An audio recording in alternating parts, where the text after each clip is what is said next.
Tony Keenan I'm CEO at Hanover Welfare Services, and we work with people experiencing homelessness.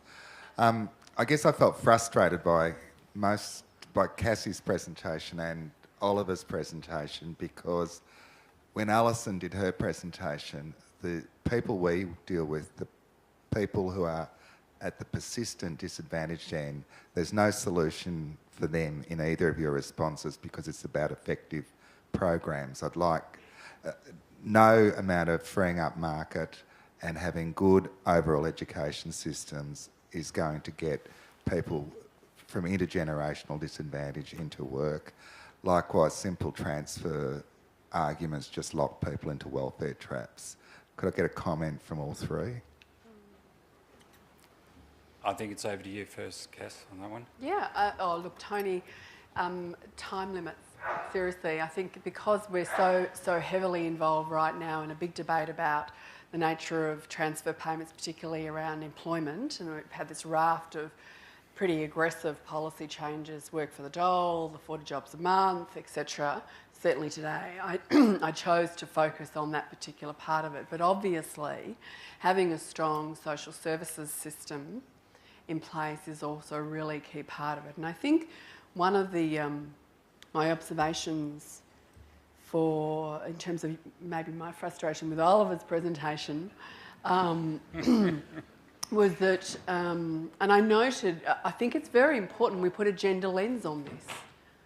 You know, I think if we are talking about overall looking at the only way to secure economic independence is through participation in paid work and economic activity, what does the gap look like? What would it look like for the women who are in violent relationships? What will it look like for the single mother? What will it look like? Will we remember what it looked like?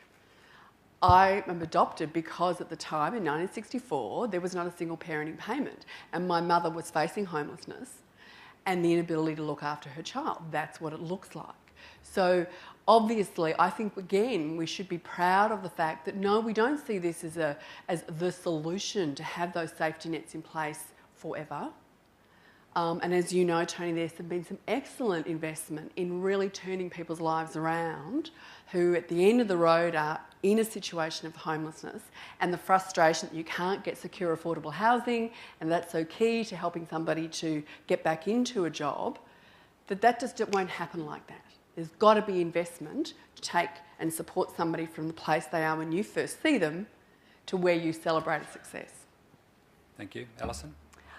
The thing I would disagree with you, Tony, would be that I think education is still important for that group, for the children of those families. As you know, I think you would agree, because I think you've been quite strong about making sure that kids in homeless families don't miss out on education. And, you know, one of the reports I was involved in was the school workforce report, the first report I did when I started at the Productivity Commission, and we found that, that there was a difference in, how disadvantaged kids were faring under education. Quality teachers were often not in their schools, So there was a real issue there. The thing that we got particularly frustrated about was that there were numerous programs targeted at disadvantaged kids in schools. Virtually none were independently evaluated. They were all being run by different states. We didn't have any sense of bringing a combined understanding about what was working, what we should be doing more of. And I think that relates generally to the point about the groups that are experiencing deep disadvantage. There's a lot of independent individual programs out there. We really don't know, because we don't bring them together. The states don't talk to enough sufficiently. The Commonwealth isn't talking to the states sufficiently. The data is not being shared. The evaluations are not transparent. And so this is, I think, a major challenge for every public administrator in this room to take this on in terms of greater availability, making sure that we are prepared to share our data, we are prepared to evaluate our programs, we are prepared to share our knowledge so that we can improve our effectiveness in this area. I think it's critical. Thank you. Oliver? If I may say so, that frustration I have with your question is actually that I detect a sense of defeatism in it. That you think that there are some parts of society that are simply unable to prosper and flourish no matter what you do for them. And That's not what I said. what did you mean? I said that just freeing up the market for paying welfare, the sort of just freeing up the market, Now I understand you. or just welfare transfer payments won't address those clients that I deal with where we have success in getting them into employment and getting kids into education, but we know that it takes investment and time and high quality programs. And the debate at this, like this, is not a helpful one for those groups because it just assumes that welfare transfer payments or complete free market will address that. And what I was suggesting is that I get frustrated when we have these debates that that nuance isn't there. And on that one, I'm completely with you because what I actually try to say in my speech was that we actually need that nuanced approach, that we need investment in education, that it actually takes the quality teachers that I just talked about. We know what a difference a good teacher makes, and we know that we haven't got the systems in place, in New Zealand at least, to make sure that we got the best qualified teachers, the best teachers into the most underprivileged areas. We did a lot of research at the New Zealand Initiative last year on teacher quality, and we think the problem is actually in the system. If you're a teacher in New Zealand, you reach the end of your pay scale after 8 years in the job. And there is no motivation for qualified teachers, for really good teachers to progress. What we do with them typically is we take them out of the classroom and make them principals, so they don't teach anymore. Well, that's not the experience of the best performing countries when it comes to education. The best performing countries, I think of countries like Singapore, is where you have teachers and they can progress through their lifetime as a teacher over 30, 40 years, acquiring different skills, getting different roles, but staying in the classroom, sharing their experience, passing it on to other teachers. And this is the best way to spread education. And I think doing these kinds of policies, you can actually reach the people we're really concerned about. I don't think there's any group in society we should write off. Everybody can benefit. We have to deal with all of these groups. I think it's the culture actually of low aspirations that has held us back over the decades. There were always people from poorer backgrounds, from migrant backgrounds, from backgrounds where the parents didn't have great academic qualifications, where we thought it was kind of okay if the kids didn't do well. Do a thought experiment. Think of the best school in your city, and then think of a student failing that school. What's your first reaction? Your first reaction is, gosh, what went wrong there? Now think of the poorest performing school in the poorest part of your city and think of a student failing. And you say, well, yeah, poor school. Well, what do you expect? And I think it's that difference. We shouldn't accept failure at these schools anymore. We should have exactly the same high expectations of students in these poorer backgrounds, in Decile 1, Decile 2 schools. There shouldn't be any excuses for underperformance. If we don't get that right, we will never be able to lift these people out of relative poverty. Because in the future, all the pressure we see from Asian developing countries in particular will be on wages in exactly the segment that we send these kids into afterwards. So if we want to change inequality, yes, we can redistribute a bit, but that only fixes our problems today to a degree. If we wanted to think long-term, what we do about these segments of society that are currently underperforming, the only answer long-term, I think, is education. I'll stop it there to get another person. You stirred the pot well, and I think almost got alignment at the end of that, sort of. Somebody else who's going to ask a question? You can't let them off that easily, guys. I'll ask you a short, sharp question. It's not quite a yes or no, but data and evidence was another common element to all three presentations. Who is doing it well? Not the 10-minute version of what they're doing necessarily, but who would we go to go and look at that's doing comparative analysis, using data properly, investigating and saying, gee, you should change the way you actually spend your money? From the three of you, do you have any pointers for us to go to? We actually looked at this Productivity Commission and we did find other countries that were doing it better. I'm afraid I can't name them off the top of my head, but it's interesting because I was at a conference last week and there was a presentation of that conference by the Trevor Huddleston, I think his In the name UK, is, you know. He's running the policy research unit of the Department of Work and Pensions. Yep. And he was talking about what they're discovering in the US through data development and data linkages. For example, he gave an example about the connection between unemployment and imprisonment, and how that they were, by putting the data together from those that had been imprisoned, the corrections data, together with the data about welfare payments, they were finding that people that were leaving unemployment that they thought were going to get a job were actually just going back into prison. And that has led them to think about how they're doing early intervention when people who leave prisons. Now, you might say you should think that you shouldn't need the data, really, to tell you to do that. It seems sensible regardless, but it helped to think about that.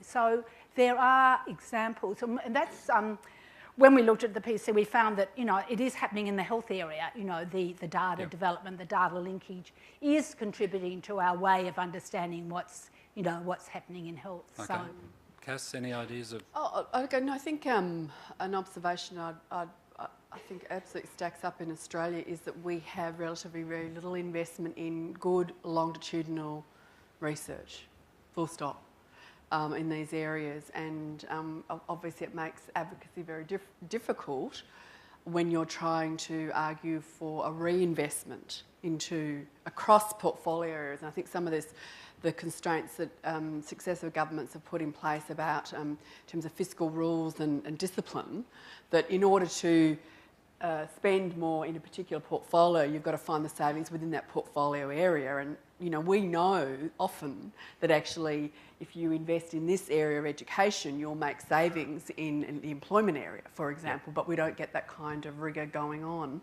And I think a part of it also is, I think, an increasing obligation that we must insist on as those that are involved in providing services to demand that we must be able to invest in our own research. It's very hard, I know that, because in the funding dynamic that goes on with government often pushes back on that. It has to be all about direct service, and any kinds of evaluations are funded by government and often done by a private consultancy that goes into government, and we never get the benefit from the richness that might come out of what might have been really decent research. And finally, I think certainly from the Commonwealth's point of view, which is where most typically I am focused, we've had political resistance to just saying we're opening the books. We're all going to have a debate about it. Let's see the data. So income management is a very good example. There are other contentious policy areas where we cannot get access to the raw data so that we can all go over it and have a real debate about what's actually going on the ground. It's highly politicised. Thank you. Oliver, your observations? Well, I agree, actually, with everything that's been said so far. What I would add to that is that we just completed an exercise at the New Zealand Initiative, putting together a book called New Zealand by Numbers. For that, we collected scores of time series, and it was difficult to really dig up data on the development of our own country. Although it's getting better, and I had discussions with Bill English, who spoke earlier today, I heard, and he's very keen on making all of these data available and making it a bit easier to access them. A different point I would add to that is it's not enough just to look at single countries and get data. I think the most interesting thing is actually comparative research. And we're also doing that quite regularly, but there it becomes really difficult to give recommendations on where to generally look for data, because you really have to do it on a case-by-case basis. Try comparing housing affordability across different countries, and you will be stuck with numerous problems on the methodology and how to even measure house prices, how to measure house sizes, how to compare house qualities. Finding proper data in economic research is terribly hard at the moment. Okay, thank you. Your hand was up first, so I'll take that. We are due to finish now. We'll have the last question. Thank you. I thought I'd pick up on that theme around information cultures. George Brennan from National Security College at ANU. I don't know how great the difference is in the New Zealand public information culture versus Australia. There's self-evidently some. I mean, in Australia it feels like the world would end before we saw a cabinet paper the day of the cabinet meeting. And we all know about the culture of the daily media cycle management that dominates how government reports and data are treated, as Cass was just referring to. I guess I'm interested in whether the panel is able to make observations on, and you may not be able to, on why, when Australia and New Zealand are so comparable in many ways, in this area of public policy and culture, New Zealand seems, to some degree at least, more able to move in a different direction. Even though you'd think our political cultures were relatively similar, there's something different that allows a movement around information sharing that, you know, I'd think I was dead before I was going to see that happen in Australia in our current context. And looking at the reaction in the room, I think a lot of people agree. Can I make two observations about ahead. that? I mean, I think, you know, our federal system does cause particular issues here. Well, there's both our federal system and the fact that a lot of responsibility is shared and a lot of action is happening at both Commonwealth and state levels. And, you know, I mean, I think one of the good things about the COAG Reform Council was it had started some data sharing about, you know, about what we know about the results. That was a good, you know, that was a good thing. Of course, you know, the Productivity Commission has got our Blue Books, Report on Government Services, that helps to do that to some extent. But what we don't have is forums for sharing what the data means in terms of where we should go. I think that's been my perspective and quite a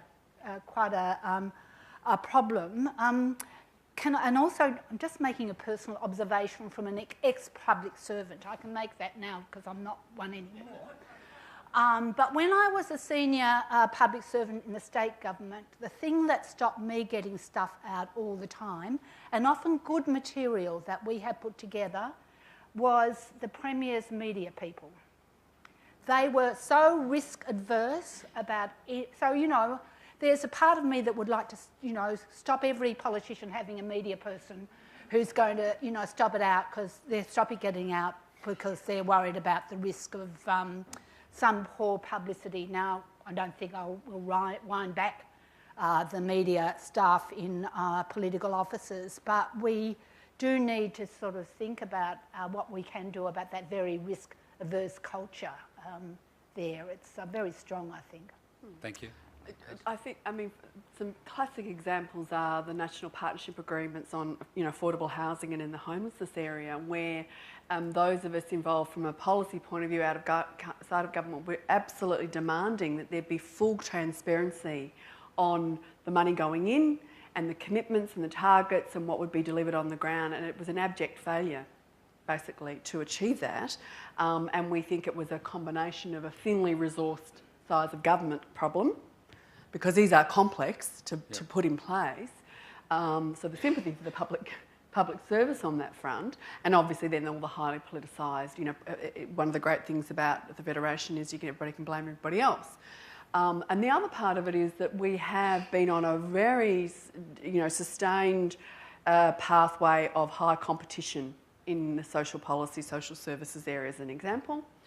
And one of the real risk of that, and I think it's played out in a big way, is everybody holds on to their story because you don't want to tell the bad news, because your job is to market yourself and to demonstrate the good things. And, you know, who wants to go to another conference where everybody stands up and talks about the fabulous program they're delivering? And, you know, when you go out on the ground, well, is it as great as you think? And it's not a criticism of anyone in particular, but I think this is one of the deep risks of a highly competitive arm's length process instead of genuine collaborative work, which requires high levels of trust, disclosing the big failures and being prepared to put all the data on the table and to not fear that in the next day you're going to be losing your contract. Yeah.